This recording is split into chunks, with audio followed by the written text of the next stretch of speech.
വസ്സലാത്തു വസ്സലാമു അലാ റസൂലിഹിൽ അമീൻ വഅലാ ആലിഹി വസ്വഹ്ബിഹി അജ്മഈൻ. അമ്മാ ബഅദു.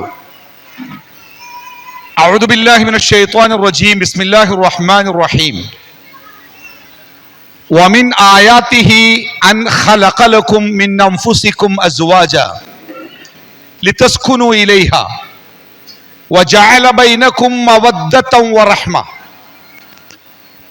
ബഹുമാന്യരായ കാരണവന്മാരെ, പ്രിയപ്പെട്ട സഹോദരന്മാരെ, സഹോദരിമാരെ, സർവശക്തനായ അള്ളാഹുവിൻ്റെ നിയമങ്ങളും നിർദ്ദേശങ്ങളും ജീവിതത്തിൻ്റെ എല്ലാ സമയങ്ങളിലും, സന്തോഷത്തിലും സങ്കടത്തിലും എളുപ്പത്തിലും പ്രയാസത്തിലും ഒക്കെ അള്ളാഹുവിൻ്റെ നിയമങ്ങൾ മുറുകെ പിടിച്ചുകൊണ്ട് ജീവിക്കണമെന്ന് സ്നേഹപൂർവം ഓർമ്മപ്പെടുത്തുകയാണ്. മനസ്സു നിറയെ സന്തോഷവുമായി അനുഗ്രഹീതമായ ഒരു സദസ്സിൽ നമ്മൾ ഒത്തുകൂടിയിരിക്കുന്നു. സർവശക്തനായ റബ്ബ് നമ്മളോട് കൽപ്പിച്ചതുപോലെ നമ്മുടെ മക്കളെ നല്ല മക്കളായി വളർത്തി പ്രായപൂർത്തിയായി കാര്യപ്രാപ്തിയിലെത്തി ഇനി അവർ ഒരു കുടുംബമായി ജീവിക്കണം.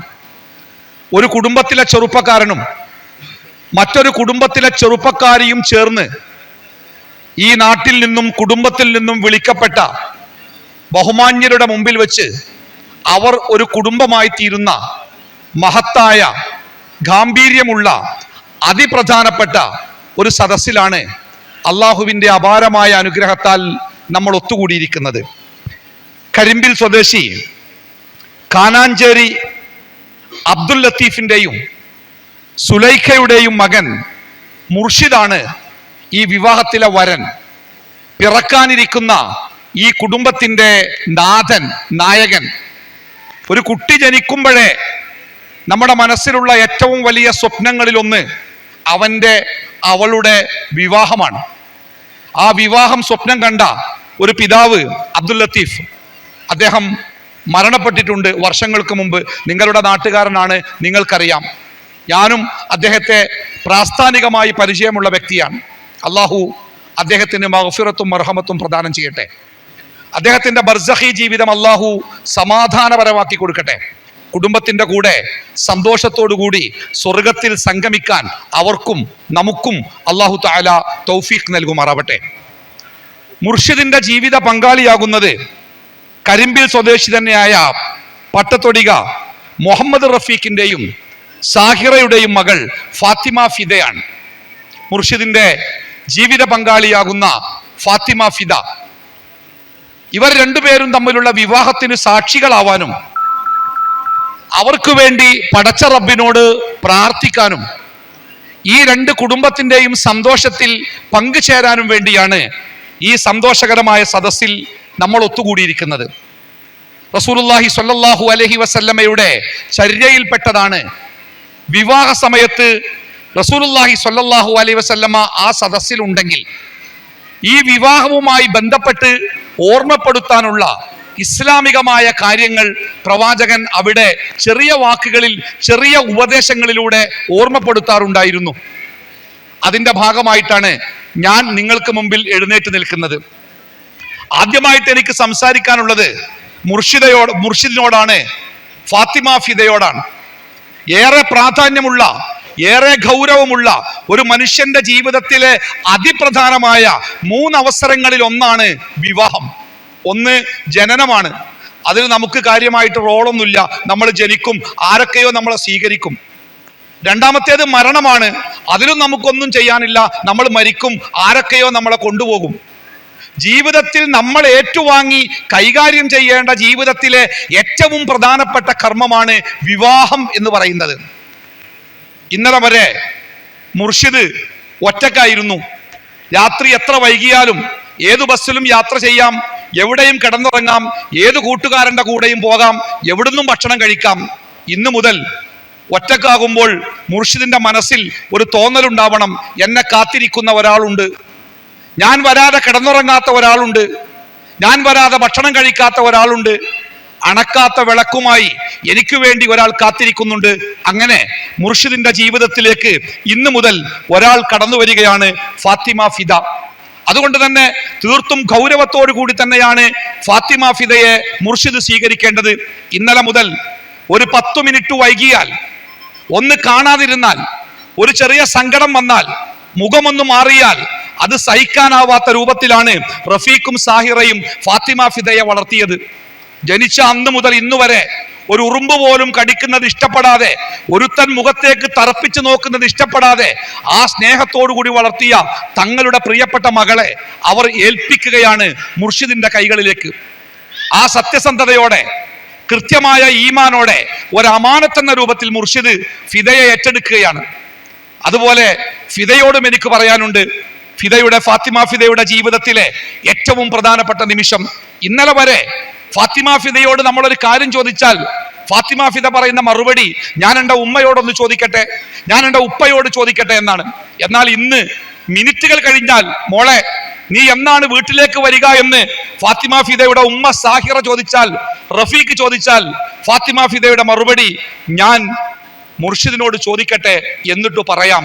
ഇന്നുവരെ ഫാത്തിമ ഫിദയുടെ ജീവിതത്തിലെ എല്ലാമായിരുന്നവർക്ക് മുകളിൽ ഇന്നു മുതൽ മുർഷിദ് ഫാത്തിമ ഫിദയുടെ ജീവിതത്തിന്റെ സംരക്ഷകനായി മാറുകയാണ്. റസൂലുള്ളാഹി സ്വല്ലല്ലാഹു അലൈഹി വസല്ലമ പറഞ്ഞത്, ഒരു മനുഷ്യന്റെ മുമ്പിൽ സുജൂദ് ചെയ്യാൻ വേറെ ഒരു മനുഷ്യന് അനുവാദം കൊടുക്കാൻ പറ്റുമായിരുന്നു എങ്കിൽ ഞാൻ കൽപ്പിക്കുമായിരുന്നു ഭാര്യമാരോട് ഭർത്താക്കന്മാരുടെ മുമ്പിൽ സുജൂദ് ചെയ്യാൻ. അതൊരു കടപ്പാടിന്റെ, അതൊരു കടമയുടെ അടയാളമായിട്ടാണ് പ്രവാചകൻ പഠിപ്പിച്ചത്. അതുകൊണ്ട് മുർഷിദിനോടും ഫാത്തിമ ഫിദയോടും പറയുന്നത്, ഇന്നത്തെ ദിവസം നിങ്ങളുടെ ജീവിതത്തിലെ ഏറ്റവും അമൂല്യമായ, ഏറ്റവും മഹത്തായ ദിവസമാണ്. അള്ളാഹു നിങ്ങൾക്ക് നൽകിയ ഏറ്റവും വലിയ അനുഗ്രഹത്തിന്റെ ദിവസമാണ്. അതുകൊണ്ട് തന്നെ ഈ ദിവസത്തെ വേണ്ടാത്തരങ്ങൾ കൊണ്ട്, വൃത്തികേടുകൾ കൊണ്ട്, കോമാളിത്തരങ്ങൾ കൊണ്ട് ഒരിക്കലും ഈ ദിവസത്തെ നമ്മൾ അലങ്കോലപ്പെടുത്തരുത്. ഈ ദിവസത്തിന്റെ സൗന്ദര്യത്തെ ഒരിക്കലും നഷ്ടപ്പെടുത്തരുത്. ഈ വലിയ അനുഗ്രഹത്തിന് അവസരം നൽകിയ പടച്ച റബ്ബിനോട് ജീവിതകാലം മുഴുവൻ നന്ദി കാണിക്കാനുള്ള, ഓർമ്മിക്കുന്ന ദിവസമായി ഈ ദിവസത്തെ മാറ്റിയെടുക്കാൻ മുർഷിദിനും ഫാത്തിമ ഫിദക്കും സാധിക്കണമെന്നാണ് രണ്ടുപേരോടുമായി എനിക്ക് ആദ്യമായി ബോധ്യപ്പെടുത്താനുള്ളത്. രണ്ടാമതായി പറയാനുള്ളത് ഇവരുടെ മാതാപിതാക്കളോടാണ്. വലിയ ഭാഗ്യമാണിത്. ഞാൻ എൻ്റെ മകളുടെ വിവാഹം നാട്ടിലെ കാര്യപ്പെട്ട ഒരാളോട് പറഞ്ഞു. അയാൾ പണക്കാരനാണ്. ഞാൻ അദ്ദേഹത്തോട് പറഞ്ഞു, എൻ്റെ മകളുടെ കല്യാണമുണ്ട്, ഇന്ന സ്ഥലത്ത് നിങ്ങൾ വരണം. എൻ്റെ കയ്യിലെ പിടിവിട്ടുകൊണ്ട് അദ്ദേഹം പറഞ്ഞത്, സ്വന്തം മക്കളുടെ വിവാഹമൊക്കെ 4 ആളുകൾ കാണെ ഇഷ്ടത്തോടു കൂടി നടത്താൻ ഭാഗ്യമുണ്ടാവുക എന്നത് അള്ളാഹുവിൻ്റെ അനുഗ്രഹമാണ്, മറക്കരുത്. എനിക്കത് മനസ്സിലായില്ല. അദ്ദേഹത്തിന്റെ കൂടെ ഉണ്ടായിരുന്ന ആൾ എന്നോട് ചോദിച്ചു, ആ പറഞ്ഞത് നിങ്ങൾക്ക് മനസ്സിലായോ? ഞാൻ പറഞ്ഞു, എനിക്കത് മനസ്സിലായില്ല. എന്തിനാണ് ആചാര്യ ഇത്ര സെൻസിറ്റീവായത്? അപ്പോ അദ്ദേഹം പറഞ്ഞത്, ഒരേ ഒരു മകളുടെ ബാപ്പയാണ്, എമ്പാടും പണമുണ്ട്, കുട്ടിക്കാലം മുതലേ മകളെ ഒരുപാട് സ്നേഹിച്ച ബാപ്പയാണ്. കല്യാണാലോചനകൾ പല ഭാഗത്തു നിന്ന് വന്നപ്പോഴും തൻ്റെ മനസ്സിന് പൂർണ്ണമായ ഒരാൾക്ക് മകളെ കൊടുക്കൂ എന്ന നിശ്ചയത്തോടു കൂടി കാത്തിരിക്കുന്ന പിതാവ് കേൾക്കുന്നത്, നേരം വെളുക്കുമ്പോൾ മകൾ ഒരുത്തൻ്റെ കൂടെ ഇറങ്ങിപ്പോയിരിക്കുന്നു. ഇറങ്ങിപ്പോയി എന്ന് മാത്രമല്ല, അയാൾ കാണത്തക്ക വിധം അതേ നാട്ടിൽ ഒരു ലോഡ്ജിൽ അവർ ഇരുവരും അയാളെ വെല്ലുവിളിച്ചുകൊണ്ട് ജീവിക്കുന്നു. ആ പിതാവിന്റെ സങ്കടല്ലേ. അതുകൊണ്ടാണ് ഞാൻ മുർഷിദിന്റെയും ഫാത്തിമ ഫിദയുടെയും മാതാപിതാക്കളോട് പറഞ്ഞത്, നമ്മൾ ഭാഗ്യവാന്മാരാണ്. മനസ്സുകൊണ്ട് കണക്ക് കൂട്ടി, കാര്യങ്ങൾ തീരുമാനിച്ച്, നിശ്ചയിച്ച്, കുടുംബങ്ങളെ വിളിച്ചുകൂട്ടി, നാട്ടുകാർക്ക് മുമ്പിൽ അഭിമാനത്തോടു കൂടി എൻ്റെ മകൻ്റെ കല്യാണമുണ്ട്, എൻ്റെ മകളുടെ കല്യാണമുണ്ട്, നിങ്ങൾ വരണമെന്ന് സ്നേഹത്തോടു കൂടി ക്ഷണിച്ച് ഒരു സദസ്സിൻ്റെ മുമ്പിലേക്ക് അവരെ വിളിച്ചു വരുത്താൻ നിങ്ങളുടെ മക്കൾ നിങ്ങൾക്ക് അവസരം തന്നിട്ടുണ്ട്. അത് മക്കളുടെ വലിയ നന്മയാണ്. അവരിലൂടെ അള്ളാഹു നമുക്ക് തന്ന വലിയ അനുഗ്രഹമാണ്. മക്കളെ സ്നേഹിക്കാനും അള്ളാഹുവിനോട് നന്ദി കാണിക്കാനും ഇന്നത്തെ ദിവസത്തെ മാതാപിതാക്കളായ നമ്മൾ തീർച്ചയായും ഉപയോഗപ്പെടുത്തേണ്ടതുണ്ട്. പിന്നീട് എനിക്ക് പറയാനുള്ളത് ഈ സദസ്സിനോടാണ്. സദസ്സിനോട് പറയാനുള്ളത് ഇസ്ലാമിന്റെ മഹത്വത്തെക്കുറിച്ചാണ്, അതിൻ്റെ മനോഹാരിതയെക്കുറിച്ചാണ്. വിവാഹം എന്ന കർമ്മത്തിനെ എത്ര ഭംഗിയായിട്ടാണ് ഇസ്ലാം വിശേഷിപ്പിച്ചത് അറിയോ?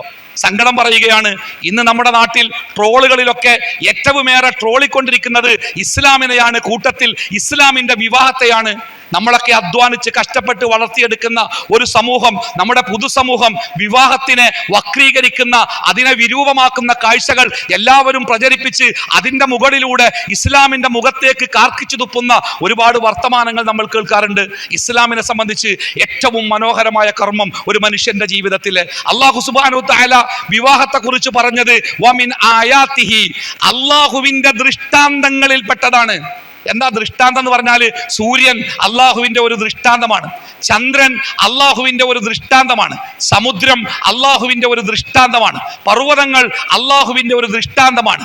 ആ ദൃഷ്ടാന്തങ്ങളിലാണ് അള്ളാഹു ഒരു വിവാഹത്തെ എണ്ണിയത്. ഇന്നലെ വരെ റോഡിന്റെ ഓരത്ത് കണ്ടാൽ മുർഷിദിനും ഫാത്തിമ ഫിദക്കും സംസാരിക്കാൻ 5 മിനിറ്റിലേറെ വിഷയമുണ്ടായിരുന്നില്ല.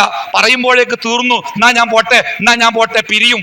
പക്ഷേ ഇന്ന് ഈ നിക്കാഹിന്റെ സമയം മുതൽ ഒരു രാത്രി മുഴുവനും, ഒരു പകല് മുഴുവനും, ഒരായുസ് മുഴുവനും സംസാരിച്ചാൽ തീരാത്ത, മനസ്സുകൊണ്ടൊന്നാവുന്ന സംസാരത്തിലേക്ക് 2 മനുഷ്യന്മാരെ മാറ്റുക എന്നത് അള്ളാഹുവിന്റെ ദൃഷ്ടാന്തമായിട്ട് തന്നെയാണ് മതം പഠിപ്പിക്കുന്നത്. എന്തിനാണ് വിവാഹം കഴിക്കുന്നത്? നമ്മുടെ പുതിയ തലമുറയിലെ കുട്ടികളൊക്കെ ചോദിക്കുന്നുണ്ടേ, എന്തിനാണ് ഈ വിവാഹത്തിന്റെ കെട്ടുപാടുകളൊക്കെ? മനസ്സുകൊണ്ട് ഇഷ്ടമുള്ള ആളുകൾക്ക് ഒരുമിച്ച് ജീവിച്ചാൽ പോരെ, ഈ വിവാഹത്തിന്റെ കെട്ടുപാടുകളൊക്കെ വേണോ എന്ന് ചോദിക്കുന്ന ഒരു തലമുറ നമ്മുടെ മുമ്പിലുണ്ട്. അവരെ കൊണ്ട് അങ്ങനെ ചോദിപ്പിക്കുന്ന സംസ്കാരമാണ് വർത്തമാനകാലത്തിന്റെ സംസ്കാരം. അവർക്ക് നമ്മൾ പറഞ്ഞു കൊടുക്കണം എന്തിനാണ് ഇസ്ലാം കല്യാണം കഴിക്കാൻ പറഞ്ഞത്. ഒന്നാമത്തെ മറുപടി ലിതസ്കുനു ഇലൈഹ.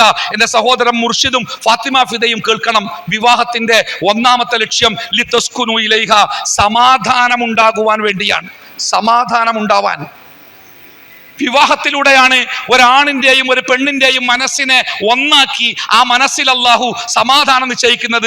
ഇന്ന് മുതൽ മുർഷിദിന്റെ ജീവിതത്തിൽ ഒരു ടെൻഷൻ ഉണ്ടാകുമ്പോ, ഒരു സന്തോഷം ഉണ്ടാകുമ്പോ, ഒരു പ്രയാസം ഉണ്ടാകുമ്പോ, ഒരു ലാഭം ഉണ്ടാകുമ്പോ ഇതാരോടാണ് പങ്കുവെക്കേണ്ടത് എന്ന് മുർഷിദ് അന്വേഷിക്കുമ്പോ, മുർഷിദിന്റെ മൊബൈൽ ഫോണിലെ നമ്പറുകൾ അങ്ങനെ തന്റെ തള്ളവിരൽ കൊണ്ട് മാറ്റിക്കൊണ്ടിരിക്കുമ്പോ അത് അവസാനം എത്തി നിൽക്കുന്നത് ഫാത്തിമ ഫിദയുടെ നമ്പറിലാവണം. ഇതാദ്യം വിളിച്ചു പറയേണ്ടത് ഫാത്തിമ ഫിദയോടാണ്. അവളോട് സംസാരിച്ചാൽ, അവളുമായി ഒന്നിച്ചിരുന്നാൽ എൻ്റെ പ്രയാസങ്ങൾ തീരുമെന്ന് മുർഷിദിന് തോന്നണം, തിരിച്ച് ഫാത്തിമ ഫിദക്കും തോന്നണം. ഞാൻ എൻ്റെ ഒരു അനുഭവം എല്ലായിടത്തും പങ്കുവെക്കാറുണ്ട്. ഒരുപക്ഷെ അടുത്തടുത്ത് നിക്കാഹിന് വരുമ്പോൾ നിങ്ങൾ ആവർത്തിച്ച് കേട്ടേക്കാം, എങ്കിലും ക്ഷമിച്ചേക്കുക. കേൾക്കാത്ത ഒരാളെങ്കിലും ഉണ്ടെങ്കിൽ അയാൾ കേൾക്കാൻ വേണ്ടി. ഞാൻ കോഴിക്കോട് ജില്ലയിലെ ഒരു വലിയ ആശുപത്രിയുടെ ICUവിൽ രോഗിയായി കിടക്കുന്ന 10-75 വയസ്സ് കഴിഞ്ഞ മൂക്കിലും വായിലും ഒക്കെ അത്യാവശ്യം പൈപ്പിട്ട് കിടക്കുന്ന ഒരു സാധു മനുഷ്യനെ കാണാൻ ചെന്നു. അയാളോട് ഏറെ സംസാരിക്കരുത് എന്ന് ഡോക്ടർ പറഞ്ഞിരുന്നു. പ്രാർത്ഥിച്ചു.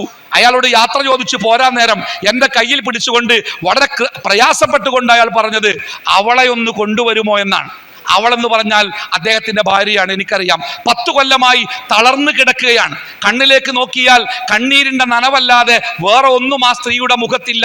ആ സ്ത്രീയെയാണ് ഇയാൾ കൊണ്ടുവരാൻ ആവശ്യപ്പെടുന്നത്.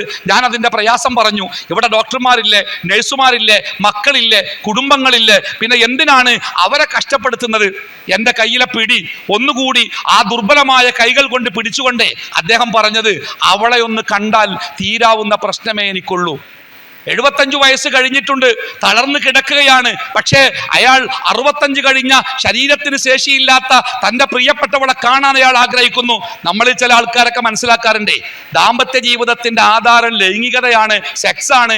ആ ലൈംഗികത കഴിഞ്ഞാൽ പിന്നെ ഈ കുടുംബ ജീവിതത്തിന് യാതൊരു പ്രസക്തി ഉണ്ടാവില്ല എന്നൊക്കെ ആലോചിക്കുന്ന ചെറുപ്പക്കാരും മധ്യവയസ്കരൊക്കെ ഒരുപക്ഷെ നമ്മുടെ കൂട്ടത്തിൽ ഉണ്ടാവാം. എൻ്റെ പ്രിയപ്പെട്ട അധ്യാപകൻ KK മുഹമ്മദ് സുല്ലമി, അള്ളാഹു മഗ്ഫിറത്തും മർഹമത്തും നൽകട്ടെ, അദ്ദേഹം ഇടക്ക് പറയാറുണ്ടേ, ദമ്പതിമാർ തമ്മിലുള്ള സ്നേഹത്തിന്റെ ഉദാഹരണം കുറുന്തോട്ടി പോലെയാണെന്ന് പറയാം. ഈ കുറുന്തോട്ടി എന്നൊരു പാവം ചെടിയാ, പക്ഷെ ഉണങ്ങും തോറും കുറുന്തോട്ടിന്റെ ബലം ഇങ്ങനെ കൂടി വരും. അതുപോലെയാണ് ദാമ്പത്യ ജീവിതത്തിൽ വയസ്സായി നടക്കാൻ പോലും കഴിയാതെ ഒറ്റക്കാകുമ്പോഴാണ് ഒരു ഭർത്താവ് സത്യത്തിൽ ഭാര്യയുടെ സ്ഥാനം മനസ്സിലാക്കുന്നത്, ഒരു ഭാര്യ ഭർത്താവിന്റെ സ്ഥാനം മനസ്സിലാക്കുന്നത്. അതുകൊണ്ട് തന്നെ ജീവിതത്തിന്റെ സമാധാനത്തിലേക്കാണ് മുർഷിദും ഫാത്തിമ ഫിദയും ഇന്ന് സഞ്ചരിച്ചു കൊണ്ടിരിക്കുന്നത്. ജീവിതം എന്നത് ഒരു മനോഹരമായ കവിതയൊന്നുമല്ല. പ്രയാസങ്ങളും ബുദ്ധിമുട്ടുകളും കഷ്ടപ്പാടുകളും ദുരിതങ്ങളും ദുരന്തങ്ങളും കാത്തിരിക്കുന്ന മലമ്പാതയാണ് ജീവിതം. പുതിയ കാലത്ത് ഇവിടെ പ്രയാസങ്ങൾ ഉണ്ടാവാം, ഒറ്റപ്പെട്ടു പോയാം, എല്ലാവരും നമ്മളെ കുറ്റപ്പെടുത്തിയേക്കാം, ഒരാൾക്ക് മുമ്പിൽ പറഞ്ഞാൽ നമ്മളെ വിശ്വസിക്കാൻ പോലും ആളില്ലാത്ത അവസ്ഥ വന്നേക്കാം. അത്തരം സന്ദർഭങ്ങളിലൊക്കെ നെഞ്ചോട് നെഞ്ചായി ചേർന്ന് നിന്ന് നനഞ്ഞ കണ്ണുകൾ തുടച്ചു കൊടുത്ത്, സാരമില്ല നിനക്ക് ഞാനുണ്ട് എന്ന് പറയാൻ മുർഷിദിന് പറ്റണം, ഫാത്തിമ ഫിദക്ക് പറ്റണം. അതാണ് ജീവിതത്തിലെ ഏറ്റവും മനോഹരമായ അവസ്ഥ. ആ അവസ്ഥയിൽ അവസ്ഥയിലേക്കാണ് ഈ വിവാഹത്തിലൂടെ അള്ളാഹു ഈ വധുവിനെയും വരനെയും ക്ഷണിക്കുന്നത്. വിവാഹത്തിന്റെ രണ്ടാമത്തെ ലക്ഷ്യമായി പ്രവാചകൻ സല്ലല്ലാഹു അലൈഹി വസല്ലമ പറഞ്ഞത്, യാ മഅ്സറ ശബാബ്, ചെറുപ്പക്കാരെ നിങ്ങളൊക്കെ കല്യാണം കഴിക്കണം. എന്തിനാ അറിയോ? നിങ്ങളുടെ കണ്ണുകളെ നിയന്ത്രിക്കുവാനും നിങ്ങളുടെ ജീവിതത്തിൽ തെറ്റുപറ്റാതിരിക്കാനും അള്ളാഹു വിരോധിച്ച കാര്യങ്ങൾ ജീവിതത്തിൽ സംഭവിക്കാതിരിക്കാൻ ഇന്നു മുതൽ മുർഷിദിന് കാവലായി ഫാത്തിമ ഫിദ ഉണ്ടാവണം. ഫാത്തിമ ഫിദക്ക് കാവലായി മുർഷിദ് ഉണ്ടാവണം. പരസ്പര സ്നേഹം എന്നത് സ്വർഗത്തിലേക്ക് എത്തുന്ന സ്നേഹമാവണം. അതിൽ കുറഞ്ഞ ഒരു സ്നേഹത്തിനും നമ്മൾ വഴിപ്പെട്ടുകൂടാ. നമ്മുടെ സ്നേഹം ഈ ദുന്യാവിലെ 20, 30, 40 കൊല്ലത്തേക്കാവരുത്. ഒരിക്കലും മരിക്കാത്ത ലോകത്ത് അള്ളാഹുവിന്റെ സ്വർഗത്തിൽ ഒരുമിച്ച് കൂടാനുള്ള സ്നേഹം. ഞാൻ നിങ്ങൾക്കൊരു ചരിത്രത്തിന്റെ കഥ പറയട്ടെ. ഏതായാലും ഞാൻ സാധാരണ നിക്കാഹിനൊക്കെ നമ്മൾ വലിയ വലിയ ആൾക്കാരെ വിളിക്കും, അവരുടെ ബർക്കത്ത് ഉണ്ടാവുമെന്ന് വിചാരിച്ചാൽ വിളിക്കൽ. എനിക്കത്ര ബർക്കത്തൊന്നുമില്ല. പിന്നെ ഞാൻ 10-75 കിലോമീറ്റർ ഓടി വരല്ലേ. ഒരു 5 മിനിറ്റ് ഒരു കാര്യം കൂടി ഇങ്ങോട്ട് പറയട്ടെ. മൂത്ത യുദ്ധം നടക്കുന്ന സമയത്ത് റസൂലുള്ളാഹി സ്വല്ലല്ലാഹു അലൈഹി വസല്ലമ സൈന്യത്തെ യാത്രയാക്കാൻ വലിയ പ്രയാസമുള്ള സമയമായിരുന്നു. മുസ്ലിങ്ങൾക്ക് ഒരുപാട് പ്രയാസമുണ്ട്. അങ്ങനെ സൈന്യത്തെ യാത്ര അയച്ച് ആ സൈന്യം പോയി. അവരെ യാത്രയക്കാൻ ബന്ധുക്കളൊക്കെ മദീന പള്ളിയുടെ മുറ്റത്തുണ്ടായിരുന്നു. എല്ലാവർക്കും വലിയ സങ്കടമായി. തിരിച്ചു വന്നെങ്കിൽ വന്നു, യുദ്ധത്തിന് പോവുകയാണല്ലോ ആ കാലഘട്ടത്തിൽ പ്രത്യേകിച്ചും. അങ്ങനെ സങ്കടപ്പെട്ട് എല്ലാവരും പിരിഞ്ഞുപോയി. ഇവർ യുദ്ധത്തിലേക്ക് പോയി. കുറച്ചു കഴിഞ്ഞപ്പോ ആ യുദ്ധത്തിൽ നിന്ന് ഒരു ചെറുപ്പക്കാരൻ തന്റെ കുതിരയെ പിന്നോട്ട് ഓടിച്ച് ആ പള്ളിമുറ്റത്തേക്ക് വന്നു. ആ പള്ളിമുറ്റത്ത് ഒരു ഭാഗത്ത്, ഒഴിഞ്ഞ ഭാഗത്ത് ഒറ്റക്കൊരു പെൺകുട്ടി നിൽക്കുന്നുണ്ട്. അവളുടെ തോളത്ത് ഒരു ചെറിയ കുട്ടിയുണ്ട്. ഈ ചെറുപ്പക്കാരന്റെ ഭാര്യയാണത്, അയാളുടെ മകനാണത്. അയാൾ തന്റെ കുതിരപ്പുറത്ത് നിന്ന് താഴെ ഇറങ്ങി അവസാനമായി തന്റെ പ്രിയപ്പെട്ടവരുടെ മുഖം ഒന്നുകൂടി തന്റെ മുഖത്തോട് ചേർത്ത് വെച്ചു. പിന്നെ അവളുടെ കയ്യിൽ നിന്ന് തന്റെ കൊച്ചുകുട്ടിയെ വാങ്ങി ആ കുട്ടിയുടെ മുഖത്തൊരുപാട് ഉമ്മ വെച്ച് ആ കുട്ടിയെ തന്റെ ഭാര്യയ്ക്ക് തിരിച്ചു കൊടുക്കുമ്പോൾ അവളോട് അയാൾ പറഞ്ഞൊരു വാക്കുണ്ട്, പ്രിയപ്പെട്ടവളെ, ഞാൻ മുഅത്തയിൽ നിന്ന് തിരിച്ചു വന്നില്ലെങ്കിൽ ഇവനെ സ്വർഗത്തിൽ നീ എന്നെ ഏൽപ്പിക്കണം കേട്ടോ. ഇവനെ സ്വർഗത്തിൽ നീ എന്നെ ഏൽപ്പിക്കണം. 2 കാര്യങ്ങളാണ്. ഒന്ന്, സ്വർഗത്തിലെത്തുന്ന ഒരു കുട്ടിയായി നീ ഇവനെ വളർത്തണം, ഞാൻ കൂടെ ഇല്ലെങ്കിലും. 2, നീയും എന്നെ സ്വീകരിക്കാൻ സ്വർഗത്തിലെത്തുന്ന ഒരു ഭാര്യയായി നീയും ജീവിക്കണം. അതാണ് സ്നേഹത്തിന്റെ ഏറ്റവും മൂർത്തമായ അവസ്ഥ. അതുകൊണ്ട് തന്നെ മുർഷിദിനോടും ഫാത്തിമ ഫിദയോടും പറയട്ടെ, നമുക്ക് സ്വർഗത്തിൽ പോലും ഒരുമിക്കാൻ സാധിക്കുന്ന അനശ്വരമായ സ്നേഹത്തിലേക്കാവണം ഈ സ്നേഹം വഴി തുറക്കുന്നത്. അതുകൊണ്ട് തന്നെ ജീവിതത്തിൽ ഭാര്യ ഭർത്താക്കന്മാർ തമ്മിലുള്ള ഏറ്റവും പ്രധാനപ്പെട്ട കടമകളിലൊന്ന്, അള്ളാഹു വിരോധിച്ചതൊന്നും നമ്മുടെ കുടുംബ ജീവിതത്തിൽ ഉണ്ടാവരുത്. പട്ടിണി കിടന്നാലും, വാടക വീട്ടിൽ പാർക്കേണ്ടി വന്നാലും, കടം വാങ്ങി ജീവിക്കേണ്ടി വന്നാലും പരാതികളില്ലാതെ കൂടെ ഉണ്ടാവും. പക്ഷേ അള്ളാഹുവിന്റെ ശിക്ഷയ്ക്ക് വിധേയമാകുന്ന ഒന്നും നമ്മുടെ ജീവിതത്തിൽ ഉണ്ടാവരുത് കേട്ടോ എന്ന് സ്നേഹത്തോടുകൂടി പരസ്പരം കാതുകളിൽ മന്ത്രിക്കാൻ സാധിക്കുന്ന ഈമാനുള്ള ഭാര്യ ഭർത്താക്കന്മാരായി മുർഷിദും ഫാത്തിമ ഫിദയും മാറിയാൽ ഞാൻ ഉറപ്പിച്ചു പറയാം, ഈ ഭൂമിയിലെ ഏറ്റവും മനോഹരമായ കുടുംബ ജീവിതത്തിന്റെ ഉടമസ്ഥരായിരിക്കും മുർഷിദും ഫാത്തിമ ഫിദയും. 2 പേരോടും ഒരു കാര്യം കൂടി പറഞ്ഞ് ഞാൻ അവസാനിപ്പിക്കട്ടെ. കുടുംബ ജീവിതത്തിന്റെ ആധാരവും കരുത്തും ഭാര്യ ഭർത്താക്കന്മാർ തമ്മിലുള്ള പ്രണയമാണ്.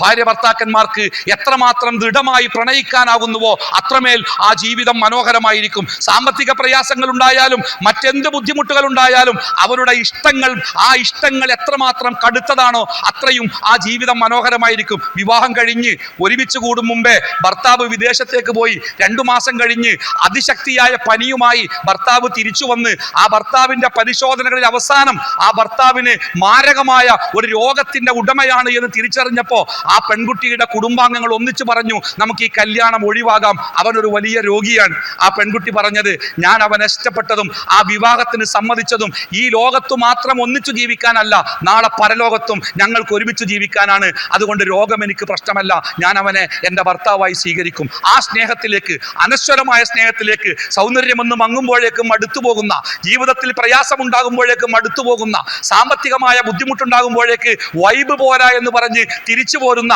വർത്തമാനകാല യുവതയുടെ മുമ്പിൽ ഫാത്തിമ ഫിദയും മുർഷിദയും സ്നേഹം കൊണ്ട് അവർക്ക് മാതൃകയാവണം എന്നാണ് ഓർമ്മപ്പെടുത്താനുള്ളത്. ഇസ്ലാമിൽ പ്രണയം എന്ന് പറയുന്നത് മനോഹരമായ ഒരു ഏർപ്പാടാണ്. പ്രണയത്തെ ഇസ്ലാം അംഗീകരിക്കുകയാണ്. പക്ഷെ അത് വിവാഹത്തിന് ശേഷം, വിവാഹത്തിന് മുമ്പ് ഇന്ന് നമ്മൾ കാണുന്ന സകല ക്യാമ്പസ് പ്രണയങ്ങളെയും ഇസ്ലാം നിരാകരിക്കുന്നു. പല കാരണങ്ങളാൽ ആ നോട്ടവും ആ സംസാരവും ആ ഭാവങ്ങളും ആ പ്രവർത്തനങ്ങളുമൊക്കെ മതവിരുദ്ധമാകയാൽ അതിനെ അള്ളാഹു വിരോധിക്കുന്നുണ്ട്. പക്ഷേ വിവാഹശേഷം ഭാര്യയും ഭർത്താവും തമ്മിലുള്ള പ്രണയം ഇസ്ലാമിൽ ഒരു പുണ്യകർമ്മമാണ്. നബി സല്ലല്ലാഹു അലൈഹി വസല്ലമ പറഞ്ഞു, ഭാര്യ ഭർത്താക്കന്മാർ പ്രണയത്തോടുകൂടി കണ്ണിൽ നിന്ന് കണ്ണിലേക്ക് നോക്കിയിരിക്കുമ്പോൾ അള്ളാഹുവിന്റെ അനുഗ്രഹം കൊണ്ട് അവർ മൂടപ്പെടുമത്രേ.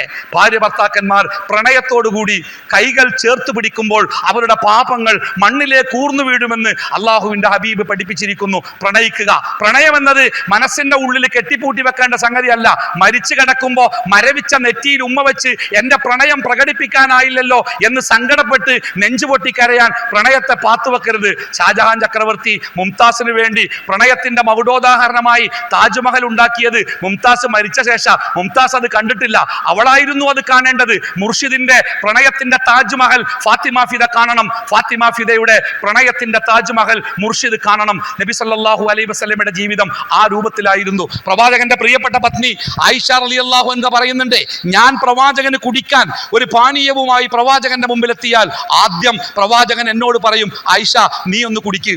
ഞാനൊരിറക്ക് കുടിച്ച് ആ പാത്രം പ്രവാചകന് കൈമാറിയാൽ പ്രവാചകൻ ആ പാത്രം തിരിച്ചു പിടിച്ച് ആ പാത്രത്തിന്റെ ഏതു ഭാഗത്താണോ എൻ്റെ ചുണ്ടിന്റെ നനവുള്ളത് ആ അടയാളത്തിൽ പ്രവാചകന്റെ ചുണ്ടുകൾ ചേർത്ത് വെച്ച് അത് കുടിക്കൂ. മറയില്ലാത്ത പ്രണയം, പാസ്വേഡുകളില്ലാത്ത, പിൻ നമ്പറുകളില്ലാത്ത, മറച്ചു വെക്കാൻ ഒന്നുമില്ലാത്ത, മനസ്സുകൊണ്ട് ഒന്നാവുന്ന ആ മനോഹരമായ പ്രണയത്തിലേക്കാണ് ഈ വിവാഹത്തിലൂടെ അല്ലാഹു തആല ഈ വധൂവരന്മാരെ ക്ഷണിക്കുന്നത്. അല്ലാഹുവിന്റെ റസൂൽ പഠിപ്പിച്ച ഒരു ചര്യയുണ്ട്. കല്യാണം കഴിഞ്ഞ് ആദ്യമായിട്ട് ഭാര്യ ഭർത്താക്കന്മാർ സംഗമിക്കുമ്പോൾ പടക്കം പൊട്ടിക്കുക, പൂത്തിരി കത്തിക്കുക, കൂട്ടുകാരുടെ ആഭാസത്തരങ്ങളൊന്നല്ല.